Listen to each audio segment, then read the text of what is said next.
भगिनींनो, सर्वांना माझा नमस्कार. सुरुवात कुठून करावं हे कळतच नाहीये. आधी तर मला असं वाटत आहे की जणू मी पहिलीतली विद्यार्थी आहे, कारण थरथर आपल्या कागद आहे.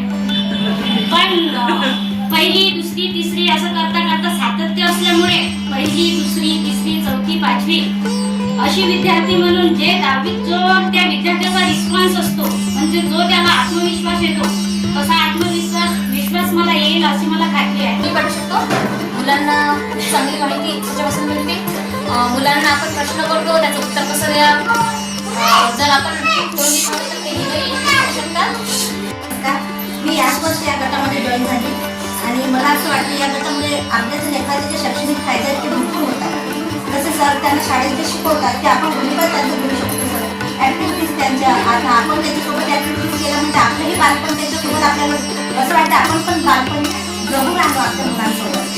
आणि कसं आहे, आजकाल भरपूर धावपळीचं जीवन आहे, म्हणून आपण जास्त वेळ आपल्या मुलांना देऊ शकत नाही.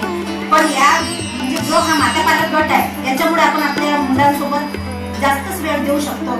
हो, आज थोडंसं बोलताना प्रत्येकालाच भीती वाटते, पण इथं आल्यावर दोन शब्द जरी काही बोललो आपण तर आपल्या मनातील भीती सुद्धा दूर होते. आणि त्यामुळे काय होते, आपल्याला मला एक भीती वाटू राहिली.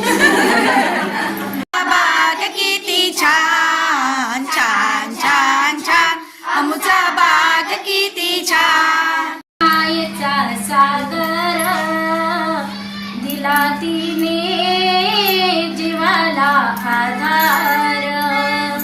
आई माझी मायेचा सागर दिला तिने जीवाला आधार. आई वडील माझे थोर काय सांगू त्यांचे उपकार.